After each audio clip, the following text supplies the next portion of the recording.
Bienvenue à Grand Reportage.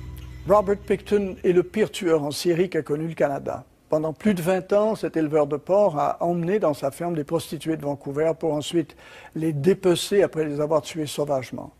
Après un long procès très médiatisé en 2007, Pickton purge depuis lors une peine de prison à vie. Cette affaire macabre revient aujourd'hui à la surface avec l'ouverture de l'enquête publique ordonnée par la Colombie-Britannique sur le travail fort critiqué de la police de Vancouver et du rôle de la GRC. Ce qui suit dresse un portrait de Pickton et des images de reconstitution qui donnent froid dans le dos.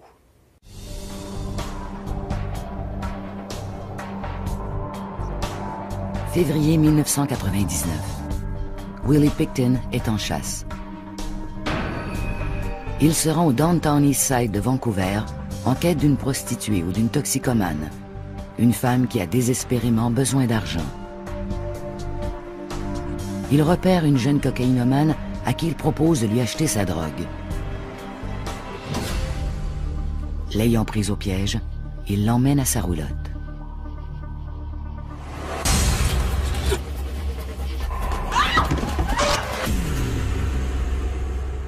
Sa victime morte, Willie sait comment la faire disparaître. Willie a été soupçonné d'avoir littéralement dépecé les femmes comme les animaux ou les porcs qu'il abattait.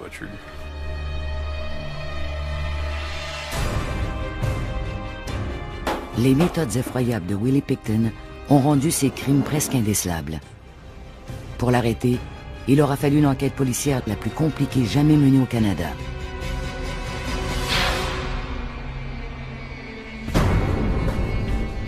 Robert William Pickton est né le 24 octobre 1949. Ses parents, Leonard et Louise Pickton, ont une porcherie à Port Coquitlam, à 25 km à l'est de Vancouver. Ils y élèvent des animaux qu'ils abattent et dépecent. Ils vivaient dans cette ferme de manière primitive. Les animaux entraient et sortaient à leur gré de la maison des Pickton. Comme le père pense qu'une fille n'a pas sa place dans une porcherie, la sœur aînée de Willie, Linda, vit chez un parent à Vancouver. Willie et son frère cadet David restent pour y travailler. Et leur mère, dure et exigeante, y veille.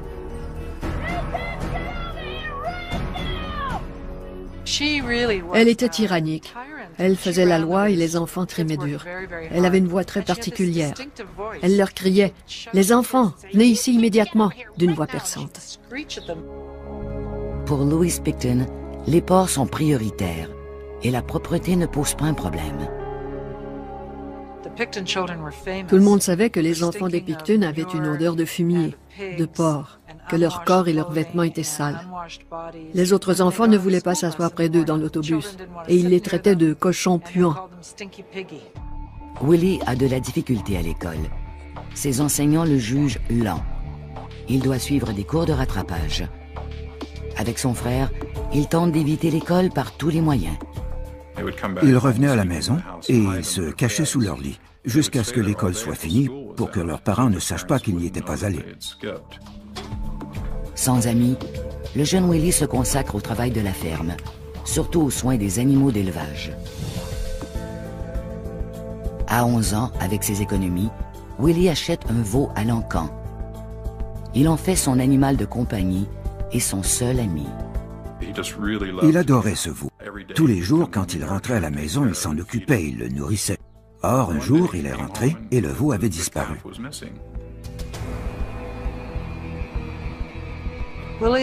Willie est allé voir sa mère qui lui a dit d'un ton sec et déterminé « Va voir dans la grange ». Il y est allé et il a vu que le veau avait été débité. Il était hystérique. Ça lui a fait perdre tous ses sentiments de rapprochement avec les humains et sa compréhension du fait qu'il pouvait aimer quelqu'un ou établir un lien. Je pense que ça a été coupé à ce moment-là. Willie a encore des problèmes à l'école. En 1963, l'adolescent de 14 ans décroche. Il se trouve un emploi d'apprenti boucher où il se découvre un talent pour dépecer les animaux. Il savait où les scier, où faire les incisions dans les parties du corps, comment enlever la peau. Bref, il savait ce qu'il faisait. Pendant 4 ans, Willie aide ses parents à la porcherie et poursuit son apprentissage de boucher. Il vit une période relativement heureuse. Mais le bonheur et la normalité ont la vie courte à la ferme des Picton. Le 16 octobre 1967, Willie apprend une terrible leçon.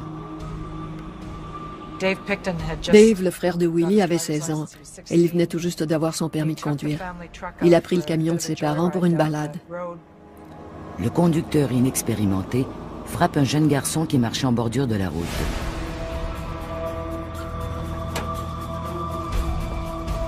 David file en vitesse à la maison pour relater ce qui vient de se passer à sa mère. Comme Willie le dira plus tard à ses amis, sa mère savait exactement quoi faire. Elle lui a dit d'aller immédiatement au garage et de le faire réparer. Elle allait s'occuper de l'enfant. Louise Picton trouve le garçon étendu sur la route, gravement blessé, mais encore vivant. Tout porte à croire qu'elle l'a poussé dans un fossé où il s'est noyé.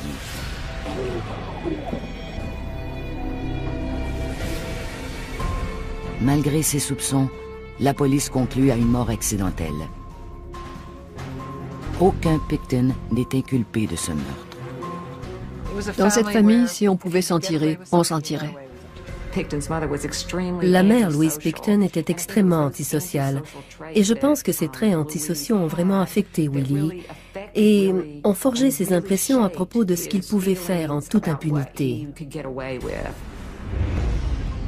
En 1970, juste après son 21e anniversaire, Willie abandonne son apprentissage de boucher. Il va travailler à temps plein à la ferme de ses parents. Il n'y avait que Willie pour travailler à la ferme. Au fond, il devait se dire, si je vais dans le monde extérieur, il est possible que j'échoue. Je crois que c'est ce lien de dépendance peut-être trop fort envers sa mère qui l'a ramené à la ferme et qui lui a donné l'impression que c'était un endroit plus sûr pour lui. Willie continue de nourrir les porcs et de pelleter le fumier. Et il ajoute quelques tâches à sa liste. Il allait aux enchères acheter des porcs. Il les ramenait à la ferme et les abattait. Pour son travail, Willie va souvent au West Coast Reduction, un centre d'élimination des déchets animaux près du centre-ville de Vancouver. Willie était connu à ce centre de récupération. Il vidait des barils de matière qui étaient transformés en d'autres produits. Après ses visites à l'usine, Willie se rend souvent dans un quartier sordide appelé le Low Track du Downtown East Side de Vancouver. C'est un lieu de rassemblement de prostituées et de toxicomanes. Le Downtown East Side renferme probablement la plus grande concentration de misère humaine du monde développé. Il n'y a rien de ce genre ailleurs quant au nombre de personnes qui y vont et qui n'en reviennent jamais. Pour trouver de quoi vivre, ces personnes vendent de la drogue, vendent leur corps et volent. Au coin des rues et dans les bars malfamés, Willie peut acheter de la compagnie, de l'affection et du sexe, ce qu'il ne peut avoir nulle part ailleurs. Il dépensait beaucoup d'argent pour accorder à la fille tout ce qu'elle voulait, sans compter. Quand elle revenait, les filles en parlaient à leurs amis et elles disaient que c'était vraiment bien d'être avec ce gars-là. Parmi les paumés du Low Track, Willie trouve sa place. Il se met à fréquenter l'hôtel Astoria, un pub de la rue East Hastings. Là, les hommes lui parlent comme à leur égal et les femmes s'offrent à lui. Il avait grandi sans aucun pouvoir. Ces personnes qui l'aidaient, à qui il accordait des faveurs, peu importe, lui donnent l'impression d'avoir une sorte de pouvoir. Un pouvoir que Willie aime bien et dont il a de plus en plus besoin. Il emmène des travailleuses régulièrement. À première vue, il semble amical, attentif même. Mais quand la fille est dans sa voiture, il peut devenir violent.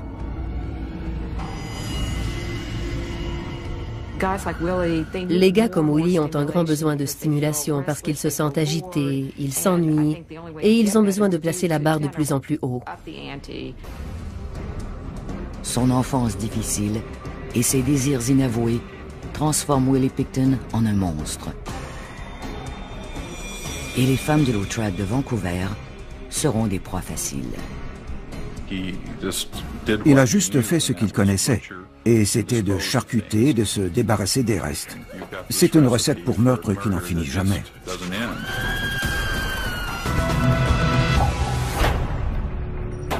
En 1975, Willie Pickton a 25 ans. Le jour, il charcute des porcs et le soir, il ramasse des prostituées dans le sordide downtown East Side de Vancouver. Willie avait deux personnalités. À la campagne, c'était un simple garçon qui travaillait à la ferme. En ville, il était le grand dépensier de l'hôtel Astoria. Il fournissait de l'argent et de la drogue. Il adopte une routine prévisible et inquiétante. Mais en 1978, la vie de Willie change brusquement. Ses parents sont malades. Et en janvier 1978, son père meurt. Peu après, sa mère a un cancer terminal. Willie s'occupe d'elle et il voit cette femme jadis si forte devenir chétive et frêle. Il lui changeait les couches et il veillait sur elle. Il la soignait et il a trouvé cela très traumatisant. La chose la plus fondamentale et la plus primaire du monde, c'est la relation de l'enfant à sa mère. C'est la première relation et elle est très difficile à rompre. Avoir à s'occuper d'elle a sans doute été très dur. En avril, la mère de Willie meurt. Elle lègue la ferme et l'abattoir à ses 3 enfants.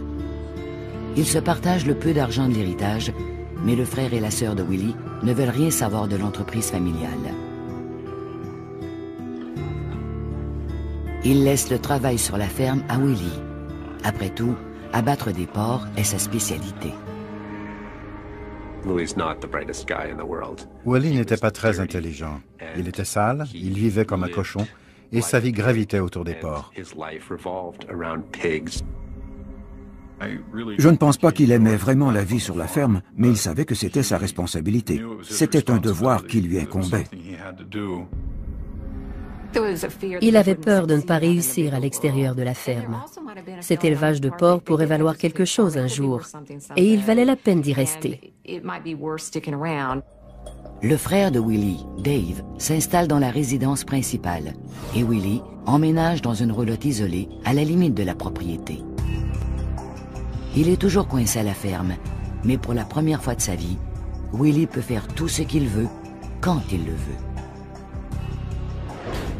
Il reçoit souvent des femmes. Il amenait des femmes qui y restaient quelque temps. Il leur apprenait les rudiments de son métier de boucher. Ils allaient au cinéma ou magasiner. C'était une belle vie en quelque sorte, avec les femmes qui se succédaient. Ces femmes ne font pas de cas de son manque d'hygiène. Willie était si repoussant qu'il devait s'abaisser pour avoir des amis. La plupart de ses amis et de ses associés étaient des personnes qui attendaient quelque chose de lui. Il donne souvent de l'argent ou de la drogue à ses femmes pour qu'elles nettoient sa roulotte ou qu'elles l'aident autour de la ferme. Mais elle ne couche jamais avec lui et il a grandement besoin de sexe.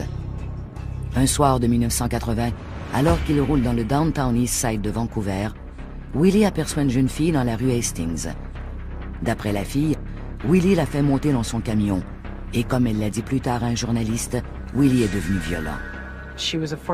C'était une adolescente de 14 ans qu'il avait fait monter dans son véhicule, dans le centre de Vancouver. Il l'a agressée avec un couteau. Il l'a violée et il l'a laissée dans un stationnement. À ses yeux, les prostituées ne valaient guère mieux que les porcs. Elles étaient peut-être des êtres inférieurs, des gens qu'on peut maltraiter. Et faire cela sans se faire prendre avivait l'excitation. Malgré ce désir apparemment nouveau de violence, cette agression présumée a semblé satisfaire le désir de Willie. Pendant plus d'1 décennie, il reprend sa routine. Le jour à la ferme, le soir en ville. Puis en 1994, les Pickton vendent la partie nord de la ferme. La vente leur rapporte près de 2 millions de dollars. Avec tout cet argent, Willie et son frère lancent en 1996 une entreprise de divertissement social. La Piggy's Palace Good Time Society est un prétexte pour organiser des fêtes débridées.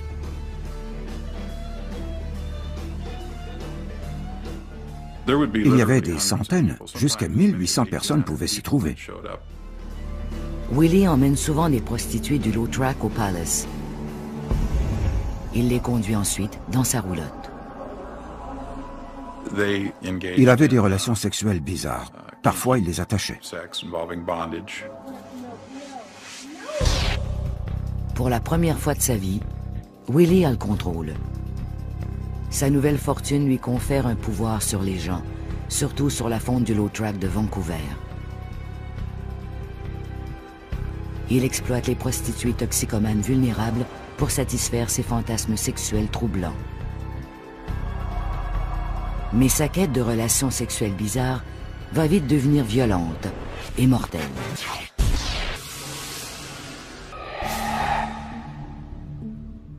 En mars 1997, une prostituée appelée Wendy Eistetter est allée chez Willie.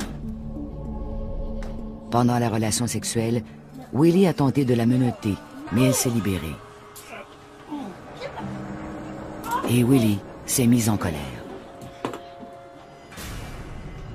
Il a dit qu'il avait un couteau et qu'il s'en venait.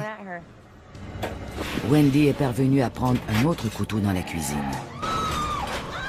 À chaque coup qu'il lui donnait, elle lui en donnait un. Presque nue et blessée, Wendy a fui la ferme. Un couple de personnes âgées qui passaient en auto l'a transportée à l'hôpital. Elle avait reçu des coups de couteau sur tout le corps. C'était horrible. Ces énormes plaies béantes d'ici à là. La police inculpe Pickton d'agression, mais Wendy a trop peur pour témoigner. Elle ne se présente pas au procès. L'inculpation de Pickton tombe. Il rentre dans sa ferme, avec ses porcs et ses couteaux de boucher.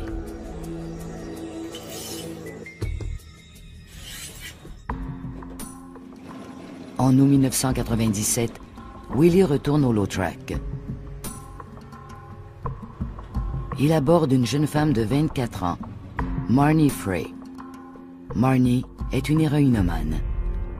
Willie lui offre de lui acheter de la drogue si elle couche avec lui. Il l'emmène dans sa roulotte. Après la relation sexuelle, il devient violent. Marnie n'est pas rentrée cette nuit-là. Il l'a probablement démembrée et enterrée sur la ferme. Certains membres, du moins. Ce qui restait, Willie l'a peut-être apporté au West Coast Reduction, le centre de recyclage des restes animaux qu'il fréquentait. Le meurtre de Marnie Frey marque le début d'un chapitre de violence dans la vie de Willie Pickton. Outre son envie irrésistible de dominer sexuellement les femmes, il a maintenant le goût de tuer. De 1995 à 1997, 21 femmes disparaissent du Downtown East Side, ce quartier malfamé de Vancouver. Il aimait chacune des étapes. Les aborder, leur faire la cour au coin de la rue, discuter du prix, l'assassinat, le dépeçage. Je pense que c'était un processus qu'il aimait vraiment. Mais personne ne soupçonne Willie Pickton d'attirer des femmes à sa ferme et de les tuer. Les tueurs en série ont généralement besoin d'une excitation de plus en plus forte et il y a une escalade de la violence. Willie passe des relations sexuelles avec des prostituées, à les emmener chez lui, au viol, puis au meurtre. En 1998, 9 autres femmes disparaissent. La police ne mène pas d'enquête, ne croyant pas la possibilité qu'elles aient été tuées. Des membres des familles des femmes disparues, des amis et des collègues remplissaient les rapports de police et on leur répondait « Ces femmes prennent l'autobus et partent ailleurs ». La police n'aime pas mener une enquête quand il n'y a pas de cadavre. Elle ne voulait pas prendre ces cas au sérieux. Mais les prostituées et les toxicomanes des bas-fonds de Vancouver savent qu'elles sont ciblées. Il n'y avait pas d'annonce. On ne nous a pas mis en garde du genre « Attention, un monstre rôde dans les rues ». Mais on ne voyait plus les filles au coin des rues. Helen Allen dirigeait un refuge offrant des repas et des services sociaux aux travailleuses de la rue. C'était horrible de voir toutes ces femmes qui disparaissaient. Nous en étions si conscientes. Je pense qu'on se sentait toutes impuissantes. Elle rapporte plusieurs disparitions, mais les policiers n'y donnent pas suite. On nous rabrouait constamment et on nous disait « Vous savez, il arrive souvent que cette femme parte avec un client. Et elle va bien, j'en suis certain. » Les policiers de Vancouver ne voulaient même pas mettre « tueur » et « série » dans la même phrase. Ils disaient « Que voulez-vous, ces femmes montent dans l'auto d'un étranger, alors qui sait où elles sont ?» C'est une attitude qui revient à hausser les épaules. Les femmes du low track continuent de partir avec Willie. D'une part parce qu'il les paye bien, et d'autre part parce qu'il a la réputation d'être un bon gars. Il conserve même un lien d'amitié avec quelques femmes. Ce n'est pas surprenant qu'un tueur en série ait une autre vie. Ce n'est pas comme s'il devait tuer toutes les femmes qu'il rencontre. C'est plus compliqué que cela. Une des amies de Willie est une accro au crack appelée Lynn Ellingson. Elle a passé plusieurs mois à sa ferme en 1999. Un soir, après avoir pris sa dose dans la roulotte de Willie, Lynn s'est endormie. Quelque chose l'a réveillée ce soir-là. Elle a regardé dehors et elle a vu de la lumière à l'abattoir. Par curiosité, elle est sortie pour voir ce qui s'y passait.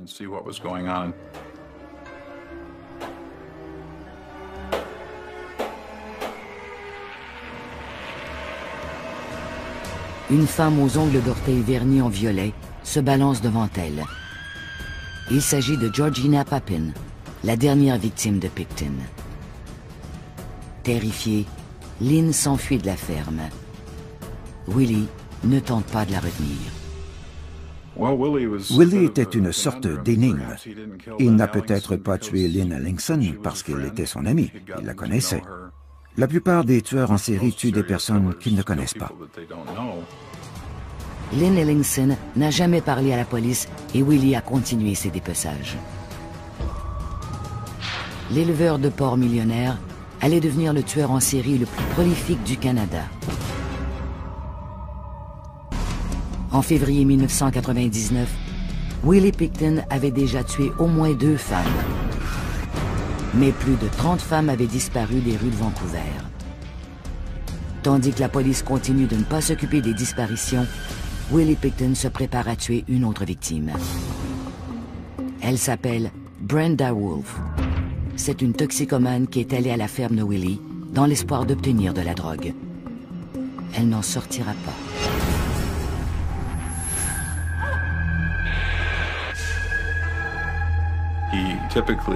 Généralement, il attachait ou menottait ses victimes et il les étranglait avec un fil de fer ou une ceinture. Willie dira plus tard qu'il transportait les corps sans vie de ses victimes à l'abattoir. Il les dépeçait alors avec la précision d'un boucher d'expérience. Il faisait simplement ce qu'il savait faire et c'était de dépecer et jeter. Il n'y avait probablement jamais réfléchi. Dans la plupart des cas, Pickton place les restes de ses victimes dans des barils qu'il transporte à la West Coast Reduction. Brenda est la 53e Vancouveroise à disparaître sans laisser de traces. Les disparues sont toutes des prostituées ou des toxicomanes des bas-fonds. Les femmes avaient très peur. Leurs amis disparaissaient, elles le savaient. J'ai entendu des femmes dire « Je vais être la prochaine. Je vais sortir ce soir. Si vous ne me voyez pas demain, venez me chercher. » Les femmes étant de plus en plus nerveuses, Willie a de la difficulté à les convaincre de venir à sa ferme. Willie a des capacités réduites. Il n'est pas très brillant. Mais il avait une habileté et une intelligence animale en quelque sorte. L'éleveur de porcs s'est lié d'amitié avec quelques femmes et il trouve le moyen de s'en servir pour leurrer ses victimes. Dinah Taylor est l'une de ses amies. Willie l'envoie au refuge de femmes en quête de prostituées et de toxicomanes. Dinah Taylor disait « On va aller faire la fête chez oncle Willie. Il a de la drogue, de l'alcool et de l'argent. » Je me souviens de l'avoir aperçue quelquefois au centre le soir. Elle en repartait parfois en compagnie d'une femme. Et une fois rendue à la ferme, les femmes étaient des proies faciles. C'était pour lui une sensation psychologique très forte. Celui qui avait été rejeté attendait maintenant non seulement qu'on lui amène les femmes, mais qu'on les lui amène pour les massacrer. La plupart du temps, il les accusait de l'avoir volé, d'avoir pris de l'argent dans son portefeuille, quelque chose du genre. C'était un prétexte pour piquer une rage contre elles et les agresser. En janvier 2001, le nombre de femmes disparues avait atteint 62. Les autorités ne peuvent plus ignorer le problème. En avril, le service de police de Vancouver et la Gendarmerie royale du Canada forment le groupe de travail sur les femmes disparues. Des affiches promettent 100 000 $ pour un renseignement menant à une arrestation. Plus de 12 000 personnes appellent. Plusieurs parlent d'un éleveur de porcs à l'est de Vancouver. Le nom de Willie Pickton se retrouve finalement sur la liste des suspects. Il a déjà été arrêté pour agression, mais il n'a pas été condamné. La police ne va pas plus loin. Ils ne savaient pas comment chercher un tueur en série. Ils n'avaient pas d'effectifs. Leur dossier était mal monté. Ils n'avaient pas d'échantillon d'ADN pour vérifier l'identité de ces femmes. Les membres des familles des disparus désespèrent d'avoir des nouvelles. Ils poussent la police à mener une enquête. Peu importe qu'on les appelle plusieurs fois pour leur expliquer qu'on pensait que Marnie pouvait être dans cette ferme ou ailleurs à Port Coquitlam, ils ne semblaient pas s'en soucier. Je ne sais pas pourquoi ils ne lui ont pas accordé plus d'importance. Il filait plusieurs personnes et il a probablement glissé dans une maille du filet. Willie poursuit sa folie meurtrière au printemps de 2001. En juin, il tue Andrea Josbury. Et en août, Serena Abbotsway devient sa conquête suivante. Mais contrairement à ce qu'il a fait de ses autres victimes, Pickton ne se débarrasse pas immédiatement des corps. Il met leurs têtes, leurs mains et leurs pieds dans des seaux de plastique au congélateur. Je pense qu'il est devenu négligent.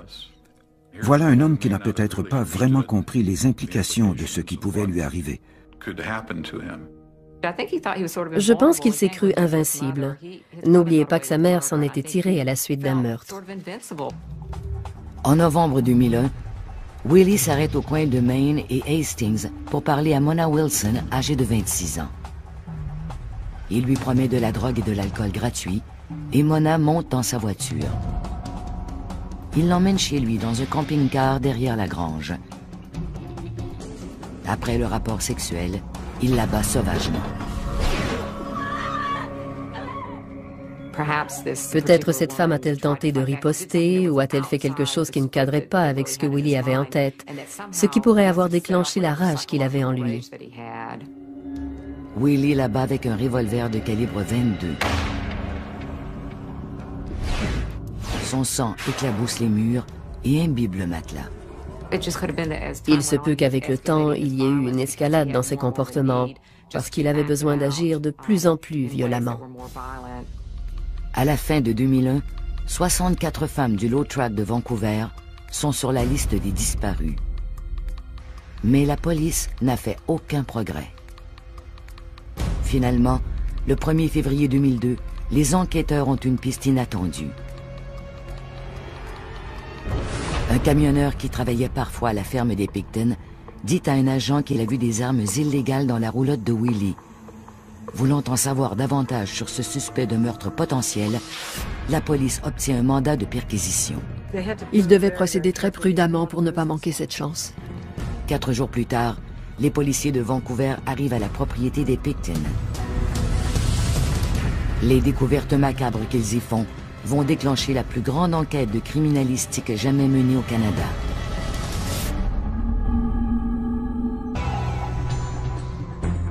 « 5 février 2002. Des femmes toxicomanes et prostituées disparaissent mystérieusement du Downtown Eastside de Vancouver. la police ignore qu'un seul homme a tué et dépecé les corps d'au moins 6 de ces femmes. Mais un indice confidentiel fournit une piste d'enquête inattendue. Armés de mandats de perquisition, les policiers s'apprêtent à fouiller la ferme de Willie Pickton à la recherche d'armes illégales. Ils ne tardent pas à découvrir les armes et beaucoup plus. Un enquêteur a trouvé un inhalateur portant le nom d'une des femmes disparues. Il avait été prescrit à Serena Abotsway. Le groupe d'enquête conjoint a alors décidé de suspendre l'enquête sur les armes à feu et de demander de nouveaux mandats de perquisition.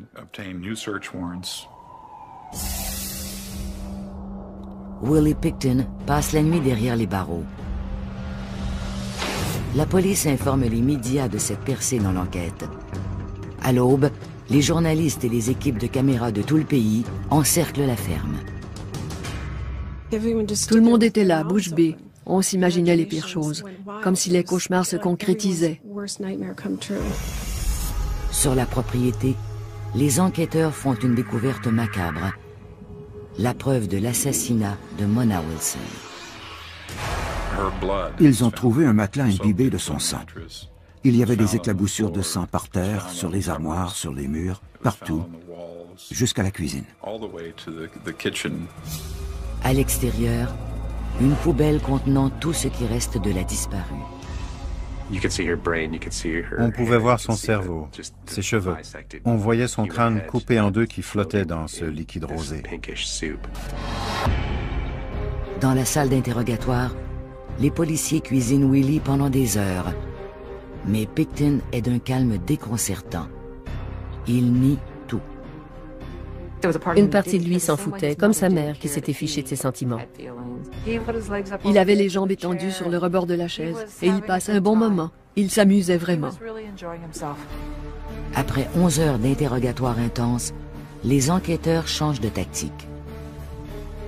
Ils ont décidé de placer un agent incognito dans sa cellule pour voir s'il lui parlerait. Willie savait qu'on le surveillait, mais cela ne l'a pas empêché de se vanter à son compagnon de cellule. À un moment donné, Willie a dit aux policiers qu'il visait le chiffre rond de 50, ce qui voulait dire qu'à ses yeux, il en avait tué 49. Willie a aussi laissé entrevoir qu'il se débarrassait des corps au centre de recyclage. Il a mentionné à l'agent qu'il avait été négligent à la fin. Il avait quelqu'un à qui il pouvait parler de ce qui s'était passé. Les tueurs en série aiment se vanter du nombre de leurs victimes. Le 22 février, la police inculpe Pickton des meurtres de Serena Abotsway et de Mona Wilson. Entre-temps, une petite armée de policiers et d'experts médico-légaux passe la ferme au peigne fin, en quête des restes des autres victimes. Les enquêteurs ont quadrillé toute la propriété et ont fouillé tous les carrés, un à un. L'enquête criminalistique met à jour une histoire horrible de meurtre et de dépravation. Il y avait des congélateurs là-bas. Dans un des congélateurs, il y avait 2 seaux.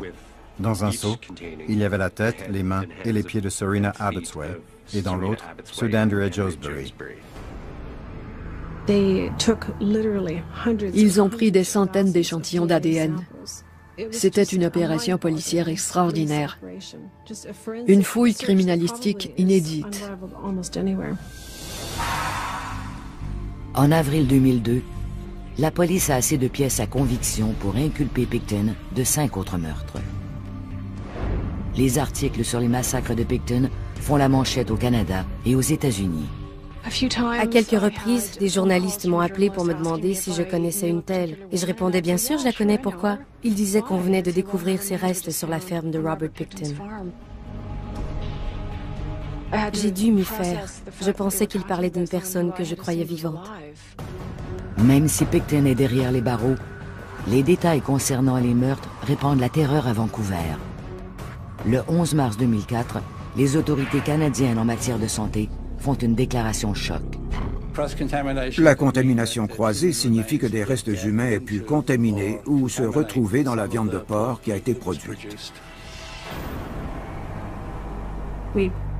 On avait reçu beaucoup de viande de porc de cet élevage. Le soir où les médias ont annoncé cette nouvelle, On a appelé Lynn, la mère de Marnie, et la première chose que ma fille lui a dit a été « Je suis vraiment désolée, ma tante, parce qu'il se peut qu'on ait mangé Marnie. » Personne ne rapporte de viande, mais bon nombre attendent avec impatience le début du procès de Robert Pickton. L'enquête criminalistique de collecte des indices à la ferme Pickton dure 22 mois. À la fin de 2005, la police a assez de pièces à conviction pour inculper Willie Pickton de 27 meurtres. Mais l'inculpation n'est pas aussi solide qu'on le souhaite. À la toute veille du procès, personne ne s'attend à entendre « non coupable ». On a vu que certains membres du jury étaient en larmes. Et alors j'ai compris que le verdict allait être problématique.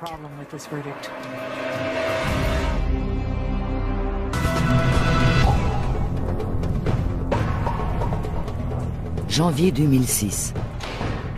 Le procès du plus grand tueur en série de l'histoire du Canada va commencer à Vancouver.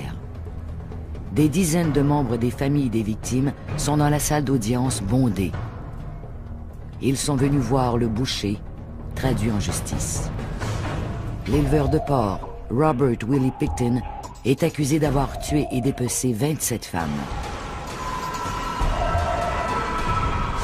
Mais les autorités croient que le nombre de victimes pourrait atteindre 49. Les détails sordides des crimes captivent les lecteurs au Canada et aux États-Unis. Cette juxtaposition quasi perverse d'élevage de porcs et de prédation sexuelle en série a propulsé Pickton à la une des journaux. C'est devenu une affaire d'un macabre fascinant. Les audiences avant procès durent près d'1 an.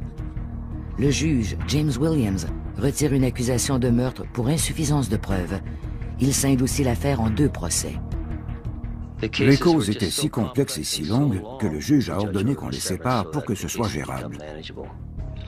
Pickton va d'abord être jugé pour 6 meurtres. Et pour que le procès soit équitable, le juge ordonne un interdit de publication, ce qui limite la couverture journalistique du procès. Le premier procès débute le 22 janvier 2007. Dans la salle de la Cour suprême de New Westminster, les membres des familles font face à celui que plusieurs appellent le boucher. Il affiche toujours un sourire narquois. Il me donne la chair de poule quand je suis dans la salle d'audience. Pickton plaide non coupable du meurtre de Marnie Frey, Serena Abotsway, Georgina Papin, Andrea Josbury, Brenda Wolfe et Mona Wilson. La couronne présente au jury une multitude de preuves, dont des photos sordides du lieu du crime, l'analyse des taches de sang, les conclusions des experts et l'analyse de l'ADN.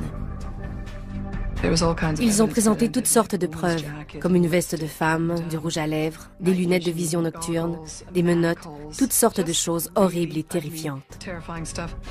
Parmi les témoins à charge, il y a Andrew Bellwood, un homme qui a passé plusieurs semaines à la ferme des Pickton en 1999.